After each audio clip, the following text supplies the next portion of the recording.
And that's it. We are here on this wonderful, snowy, super snowy Friday. Good Mhm. morning, everybody. Could be more snowy. It could be Good more morning. snowy. It could be more. It could Let's always be not more tempt snowy. it. I'd love to. It's pretty Yeah, snowy for that's me. I have to shovel a driveway now, so I'm hoping it doesn't get too bad. hey, you'll get a snowblower pretty quick. I did one Yeah. season of shoveling. Didn't work Yeah. out too well. Absolutely. That's one of my favorite things to do is to snow blow my driveway. Oh, it's a blast. Yeah. Andy, come over to my place. We'll Perfect. put the bells on. No problem. No problem. So I this wanted week's to talk a little episode bit is brought to you by Debo's snow plowing service. Or, I'm sorry, Debo's shoveling service. See, Andy walks around and does the lazy way of using a snowblower, but Debo works hard for his money, so feel free to hire him at any point in time. The longer the driveway, the better. All right, I think we have enough people to start going. So Jeff, We have a man. quorum. Okay. We're talking about aspect ratios in front-end web development. Obviously, pretty much everybody knows what an aspect ratio is. Hopefully, it's a proportion of width and height. It's mostly seen like 16 by 9 is the common one for video. 4 by 3 used to be common for video. There's literally infinite aspect ratios. And on the web, sometimes like the precedent of widths and heights might be a little convoluted. So this is how it used to be done, and there was, well, let's just see. There was a lot of math. Padding top 56.25%. This is a view box for an SVG that specifies an aspect ratio. Here's how you get padding top. You calculate, this number divided by this times 100%. Like, Jake loves this shit, but it was pretty messy and convoluted and difficult to, generate effect. So Does this mean you have to be good at math to be a developer? clearly not. It helps You're with looking- some stuff. It does help with some stuff, yeah. But computers are one big calculator, so I Touche. think we're good. So this aspect ratio property was released yesterday on Chrome 88, which I don't actually have, so I can't do like a live test of it. But it is a single statement that defines, a fraction, an aspect ratio. And this is it in practice from Chris Coyer, obviously, of CodePen. And you can see that the aspect ratios are obeying. Now, there are some things that will, override this aspect ratio property, and that is, natively if the content is just too big for that space. As you can see here, it's not doing that for some reason, but it should expand with the content. It'll lose to like min heights, min widths. It'll lose if you have an explicit width and an explicit height set. So it'll be interesting to tinker with and see if it can, facilitate any easier designs or any easier development side of designs. So we can type fractions instead of equations now, is what you're saying. Yes. That's Yep. brilliant. Like right up here, it's just a 16 by 9 instead of a gross ass Yeah. decimal. So you said this is on like the Chrome testing one right now. Did they mention at all about like there's- wide adoption? Probably no, it's not. not adopted at all. There was a chart that shows. Yeah, there's a lot of content here. I Yeah, don't see there's it. a lot. But yeah, there was That's okay.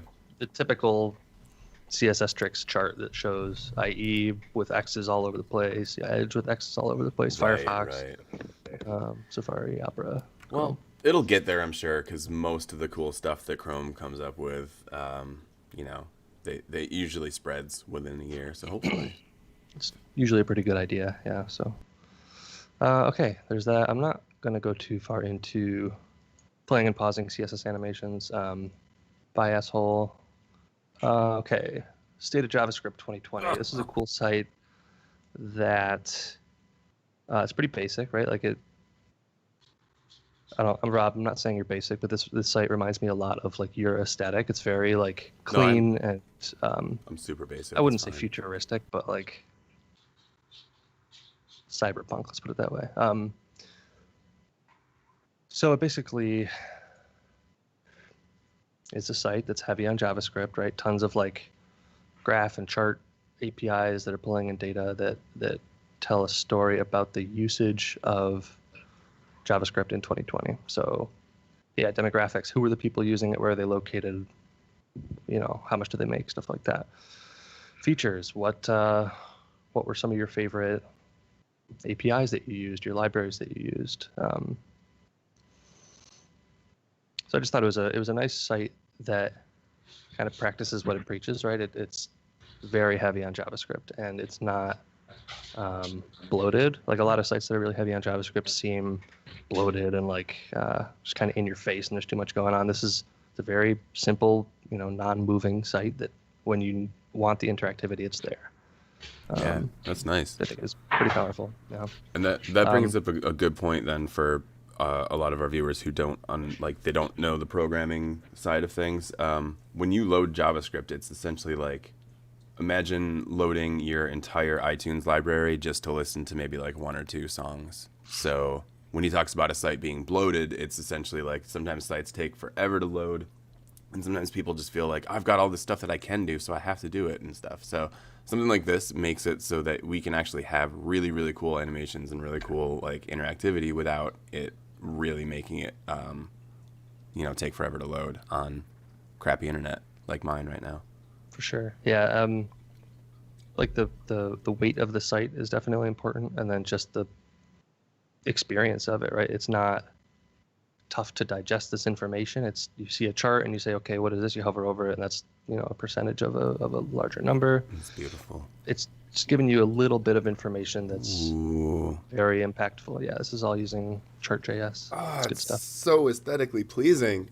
Yeah, it really is. It's so it. simple, right? There's not a lot to it. It's just displaying data in a very, very nice way. Okay, and the last thing I have to share is Google is threatening to shut down their services in Australia. Really? So basically, yeah, Australia wants anytime like a local news or media organization gets surfaced on Google, they want Google to pay that publisher or publication or whatever like a royalty or like a fee. And Google's like, nah, we're absolutely not going to do that. And if you want us to do that, and they passed the law, which is pretty close, it seems, it's a bill right now, they'll just shut down the service in Australia. Wow. Which would that would nuke a lot of like YouTubers in Australia, people who use Google and their services to, and Facebook is tied up in this too. So what would they use? Are there Australia centric or centralized or native search engines, or would they be falling back to like Yahoo or I think Bing or yeah. SG? I think that's why Google has such a strong hand here, is because they're like, okay, if you don't want our amazing, best in class search engine, then fuck off. We're gonna pull it. I wonder how that would also impact marketing efforts. How that would impact marketing efforts when you think about all the Google related, SEM, SEO, ads that are served through Google Display Networks. Like somebody's entire media campaign could basically crumble. Just no visibility in Australia anymore. Just because, especially for brands that are regionally, playing only in that continent. 100%. Yeah, it's unprecedented. I don't think anything like this has ever happened. So we'll wait and see how it plays out. It'll be interesting. Yeah, that's super interesting. I don't like that. All right, that's all I got. No. Thank you, Jeff. Thanks for ending on a down note too, because now I'm sitting here thinking, cool. We're probably gonna have a lot. There we go. That's the down note right there. Bye, asshole. All right. Hold on. Let me just get this fixed here with this nice 4:3 ratio. Sorry, is it too big? No, it's way too small. All right. Okay. Hold on. Stop it. Stop moving it. I hate you. This is I can resize it. No, you're fine. It's perfect right now. Don't touch it. Don't touch it. Although it did make your camera resized your camera a little bit. Doesn't matter. It's fine. Just go ahead. Yeah. You're fine. Okay, so my shares were more specific to kind of the events of this past week. As we know, there was an inauguration. Yes. That was interesting. It was historic in a lot of regards, as far as, even just who attended, how did it actually work, the mechanics of it. But for all the pomp and circumstance and all the goodwill that's kind of been put out there, there was clearly someone who stole the show. Right? And Bernie Sanders has just been everywhere, basically with this meme. So I just want to share with you guys some of the best memes from all of this, because they're just super enjoyable. King one, I thought specifically was really good. Forrest Gump, a little bit of a throwback for anybody who really enjoys Tom Hanks. A little Statler and Waldorf, if you're into Muppets. Oh, dude, that's perfect. Something that is kind of cool is that the lady who actually made those mittens has sold out. So people had to go get those Bernie mittens. Bernie on the moon, with his helmet, which is great. Put it into Sunday in the Park with George is phenomenal to me. He's right there, kind of sitting right there. This was just a waiting teacher. That maybe he was really what was in Mike Pence's hair, Oh my God, these are too good. I have not seen the one from Borat, Jay-Z, unless it's in this list. There's a great lo-fi, a Bernie Sanders lo-fi YouTube streaming channel where he's just on a subway car. The Medicare for All Changed My Mind is great. It's amazing. Walking away with Bernie instead of the podium. Sitting with the dude. And this is one of my personal favorites, like a merch guy at a hardcore show. Perfect. So it's not just about memes, right? But this captured culture, to the point where people like Casey Neistat, who's a massive influencer, said this is the greatest meme since whichever you want to consider. But then 10 hours later was saying, okay, enough. I've had enough. Stop. But people couldn't stop. So creators and technologists started getting their hands on it and saying, okay, well, let's put it in Snapchat. So here's an example of a Snapchat lens where somebody just placed Bernie. You can just place him in your environment, right? It was perfect that he was sitting against an all-white background. It just keys out so perfectly. This guy is an engineer and grad student who basically scraped Google Maps API, where you can go to this little website and put Bernie anywhere you want. Is that all of them from there? So I can show you. So this is Bernie Sanders sitting in front of the house I grew up in.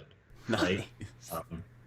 So let's see. Did you do one South Clinton? It's mad funny. Oh, there we go. What's the zip? Do you remember? I just did one South Clinton. 14614. Perfect. Sitting on someone's shoulder. Love it. 614. Was any different if it's nope, same, just so. inside. That's great. So how Isabel wants to know how Bernie feels about it.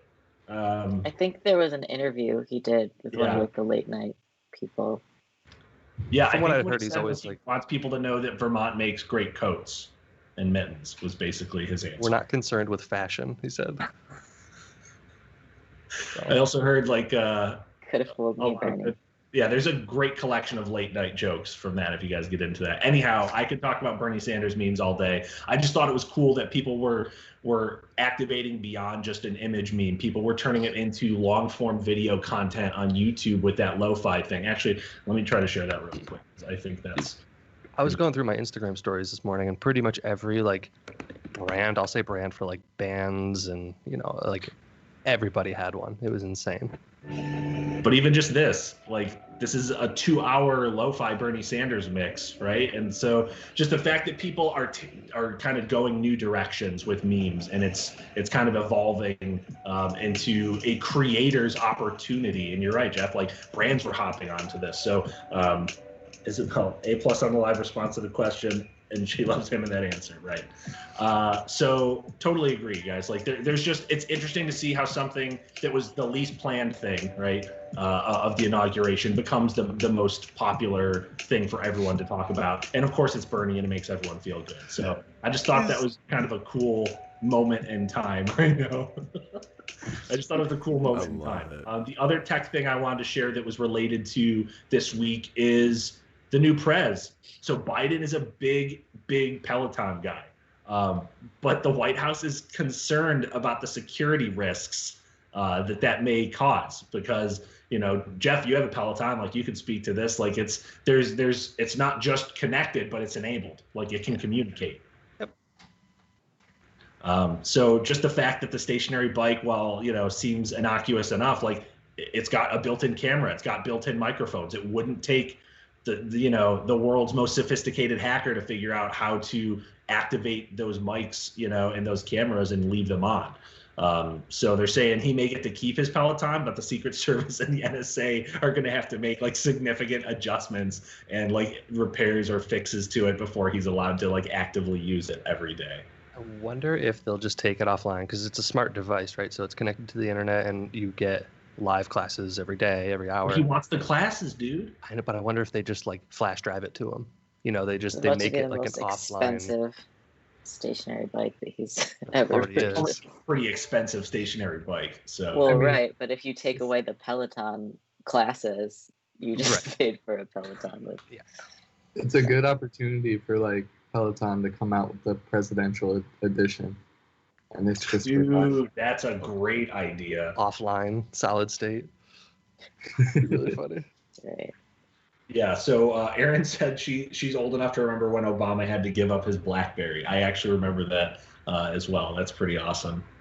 All right. Well, that's all I had to share. So you can yank my stuff off the screen, Rob. Brilliant.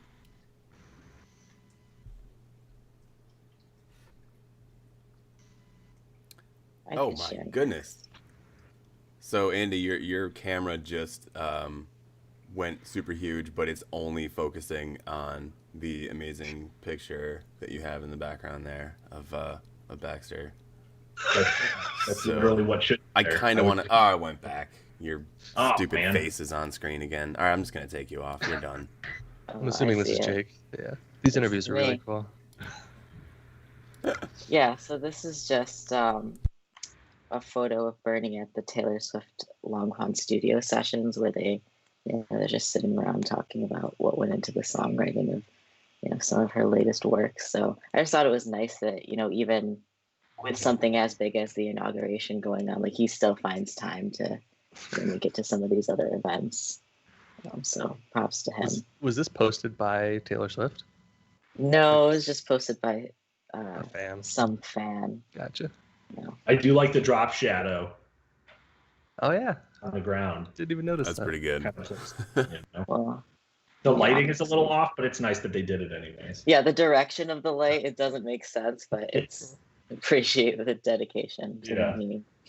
All right. I saw this on LinkedIn and I really liked it, and it was posted by someone at Pray Tell, and what they said when they posted it was, you know, it's not too late to change, to pivot what you're doing for Black History Month. Like, it may feel like you've got everything planned out, but it's not too late to pivot and you know, make the right call if you're not doing that.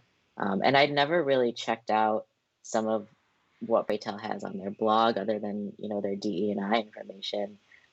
But, you know, I like this article, and I think obviously with what they do over at Pray Tell, they've got a lot of good insights that we could be, you know, perusing and learning from. So this specifically is very relevant right now, how to build Black History Month campaigns that truly honor Black communities. And they do a really great job kind of breaking it out into something that's easy to read and to digest. But, you know, one of the big things that they are talking about is the authenticity and how it will feel when your brand or when your company is doing these Black History Month posts and what to steer clear from, and when is it going to feel authentic, when is it going to feel like you're trying to center your own company versus Black voices and things like that. And so this is just really interesting to keep in mind for us, as a company, but also as marketers who may be coming up against these campaigns, or clients who want these types of campaigns. And I think a lot of these sentiments can expand outside of Black History Month as well. We think about this when we go into, Pride Month, and how does it look when you've, ignored a community for 11 months or 30 years or whatever it is, and then 1 month comes out and now it's convenient to monetize this community. And how do you stay authentic? Should you even be posting at all? And if you do, what should you say? So I think this is a really good resource, and just a reminder that we've got these types of resources in our network as well. So it's coming from a good and trusted source, which I really appreciate. Yeah, I like that a lot. And Sarah, absolutely right, saying getting attention versus paying attention. That's totally spot on. Yeah. Well put. This next share is about the whitehouse.gov website. You may have seen that they added what people are calling dark mode. I've seen a lot on Twitter, like, oh, the first thing that Biden did was add dark mode. He's got his priorities in order. From a lot of tech influencers and people that are just really big fans of dark mode. But you'll see it's actually over here on the side it says toggle high contrast. They also have a large font size toggle as well, and this is an accessibility feature for people who can see better when things have a higher contrast. We talk a lot about whether the color contrast is accessible, and this was a really good move from the White House to just focus more on accessibility. Obviously, they haven't had very long, and they're already doing a ton of things, I'm sure, on their laundry list of things to get done. I saw they added pronouns to their contact forms and things like that. But this is just, it goes to show that these things matter, especially when it comes to government. We saw Beyonce getting sued for not being accessible, and, not to upset anyone, but one might argue this is maybe a little bit more important than, a Beyonce website. So it just shows that we're headed in the right direction, and that these things matter when we're building websites, and we're building things for screens that people need to look at. And also, I think a good consideration, or at least an exposure to or acknowledgement, the fact that this stuff has been worked on for a while. It's not like they just got into office and plopped this site up. Like, they've been planning, building, strategizing, and thinking about this site probably for months and months. Mm-hmm. And someone had the right idea. They got the right people to do the job. Yeah. And so, moving from accessibility on the White House to something that's maybe a little less important, not to get too personal here, but my bank recently announced that they're shutting down.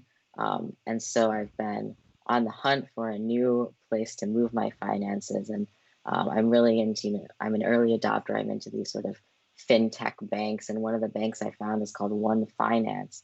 So I started, researching them and looking around, and they're a fairly new company. And so they've got, a small Reddit where some of their employees answer questions. And there were several threads that I noticed that, this one, accessible card information for the blind, I just signed up, and how can I get my card number without needing to show someone else my credit card and have them read the numbers to me, which is obviously not very secure. So they're suggesting, if you can't do Braille, maybe is there a QR code so that, voiceover software can read it to me, things like that.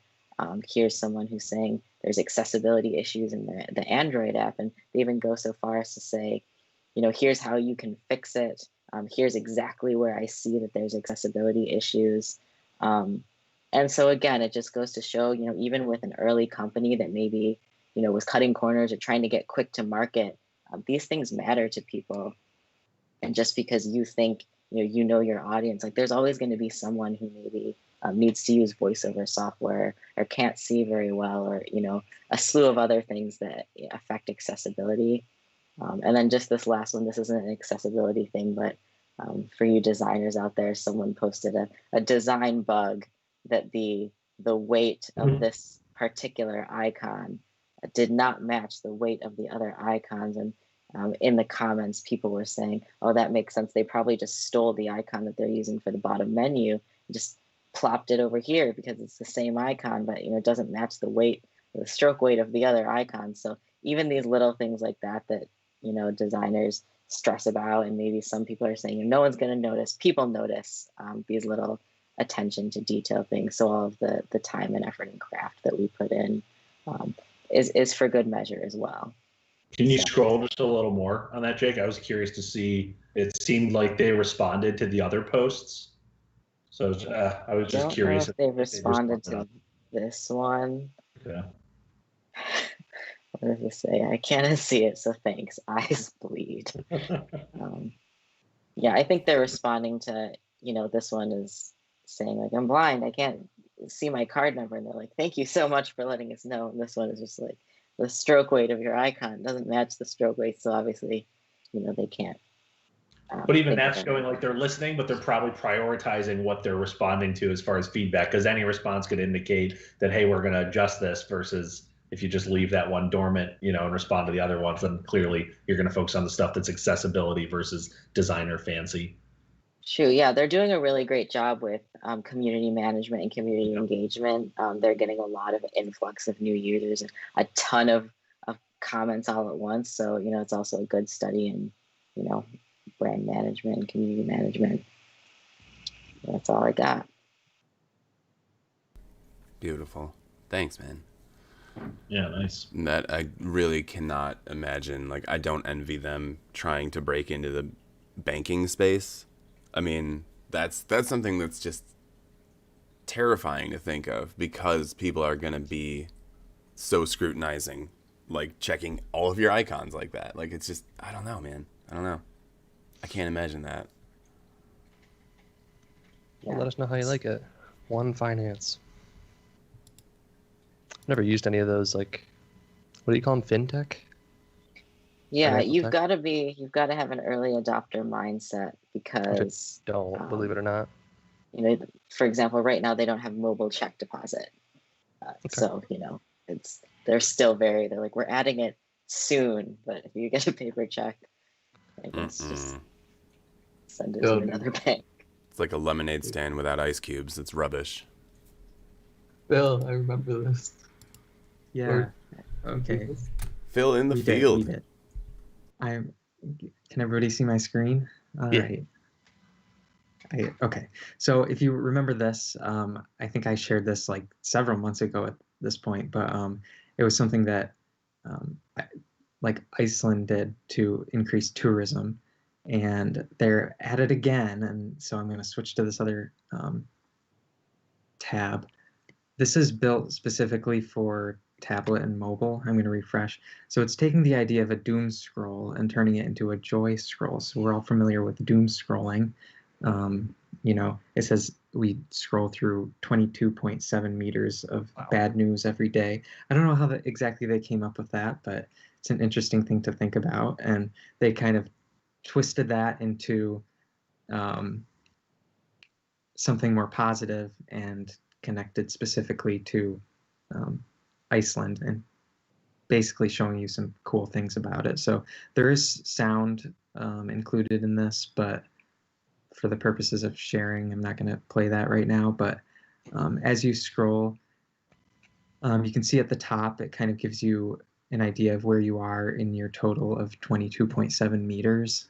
So it increases as you scroll. Ready, set, enjoy. So it's showing some nice waterfalls from Iceland. This one I think is probably my favorite. It says thank you. And it's like weaving a sweater as you scroll. Oh, that's so good. It's just like very delightful, and it has these nice little messages along the way, but really trying to position Iceland as like a place to go for, a calming, relaxed experience, and that kind of takes you away from all the craziness of the rest of the world. So we got the hot springs showing the temperature increase. You could do some whale watching. Yeah, so there's like a ton of stuff in here that like it's basically like telling you all the things that you can do if you visit. And I don't think you can go if you're from the US right now. I don't think they're letting people in except for from select areas. But keep it in mind, you know, once everything opens up again, you can go there and get some of this food. I'm not sure exactly what it is, but It looks delightful. I don't like fish, but it's a good looking fish, I guess. Yeah, so you guys can take a look at that. It's, again, a long scroll, but more joyful than Doom. Love it. And then the other just quick things that I wanted to share. This website by Method of Action, I think this is like a compilation of things that I've seen like over the years. I'm not sure how new a lot of these things are, but they're really just like gamifying, staying on top of some of these like creative concepts, whether it's like using the pen tool or creating color palettes or just kerning. And I thought it was a nice resource for designers to use, but also anyone that really wants to kind of learn more about it. I personally am enjoying the Bezier game. So it has these first few steps where you use the pen tool, and it first will show you what you need to do, and you really just need to kind of follow along. But then once you get to a certain point in the process, it leaves you on your own. And I'm nervous doing this live, so it's not going to be very nice, but it's just like, again, one of those things where you can kind of help you relearn some of the basics. I know me personally, I'm not using the pen tool like all the time, so I find myself, you know, having to Google things like, how do I do this or that? And so having this here as a resource, like, look how easy it was to draw that heart. Now, once you get to the car, so this is, I'm not going to do this live, but this one is particularly fun because one, they don't show you how to do it, and two, once you're done doing it, they tell you how many points you used, and then they say the best way to do it is to do it within 9 points. So the first time I did it, I used 15. The second time was 14. So you got to get it down to 9. So good luck with that, everybody. And then there's a kerning one. Who doesn't love kerning? So if you're not familiar with kerning, you know, it's the spacing between letters. But basically, you know, it keeps the letters on the left and right stationary. And then just visually, you can move the letters in between and try to get that kerning perfect. Again, I'm not going to spend too much time on it, but then you click done and it will give you a score based on, you know, what the actual recommendation is.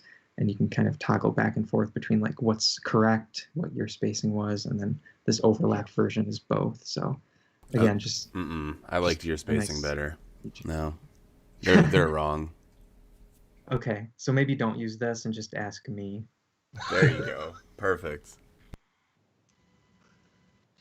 And that's all really I've got for today. Oh, I love it. Thank you. Welcome back, Phil. We've missed you. That's right. Thank you. I've been here, just not on Big Byte. Right. Just so everyone knows, I didn't like vanish. Anyway, David.